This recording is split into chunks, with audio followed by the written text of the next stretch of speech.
વાસણા ગામે રોડ પહેલા નવું નાળું બનાવો, તંત્રની બેદરકારી સામે ગ્રામજનોની ઉગ્ર માંગ। ડીસા તાલુકાના વાસણા ગામે માર્ગ અને મકાન વિભાગ દ્વારા હાલમાં ડામર રોડ બનાવવાની કામગીરી ચાલી રહી છે, પરંતુ આ કામગીરી દરમિયાન ગામમાં આવેલ 25 વર્ષ જૂના અને જર્જરિત નાળાને નજરઅંદાજ કરી તેની ઉપર જ રોડનું કામ શરૂ કરી દેવામાં આવતા સ્થાનિક લોકોમાં ભારે રોષ ફેલાયો છે। આ બાબતે સ્થાનિક લોકો તેમજ ગામના સરપંચશ્રીએ પણ પોતાનો વિરોધ નોંધાવ્યો છે। તેમના જણાવ્યા અનુસાર આ નાળું ખૂબ જ જૂનું અને નબળું પડી ગયું છે। જો આ જર્જરિત નાળા પર નવો રોડ બનાવી દેવામાં આવશે તો ભવિષ્યમાં નાળું તૂટી પડવાની પૂરી શક્યતા છે, જેના કારણે નવા બનેલા રોડને પણ નુકસાન થશે અને સરકારી નાણાંનો વ્યય થશે। આથી વાસણા ગામના લોકો દ્વારા એવી ઉગ્ર માંગ કરવામાં આવી રહી છે કે રોડનું કામ આગળ વધારતા પહેલા આ જૂના નાળાને સ્થાને તાત્કાલિક ધોરણે નવું અને મજબૂત નાળું બનાવવામાં આવે। જો તંત્ર દ્વારા તેમની આ યોગ્ય માંગણીને ધ્યાનમાં લેવામાં નહીં આવે તો સ્થાનિકો દ્વારા આંદોલન કરવાની પણ ચીમકી ઉચ્ચારવામાં આવી છે।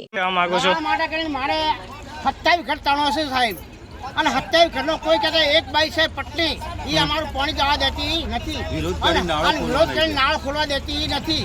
તો સરકાર ખેમુજી અને અમિત શાહજી અમારા 27 ઘર ભરી જાય ભાઈ તો અમારું શું થાય? સરકાર જિમ્મેદારી લે તો અમારે આજે નાળું ખોલવું પણ 27 ઘરો અમે લે કોણ લે? સરપંચ માં લેતો નથી, બરોબર? એક પટની અમને નચા અને એક જ પટની ગામના ગામો 35 ઘર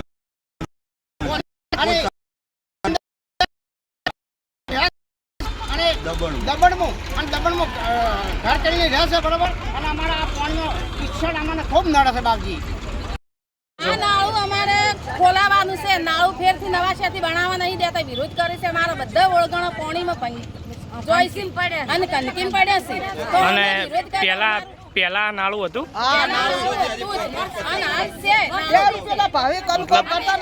મતલબ પહેલથી વર્ષોથી નાળું છે।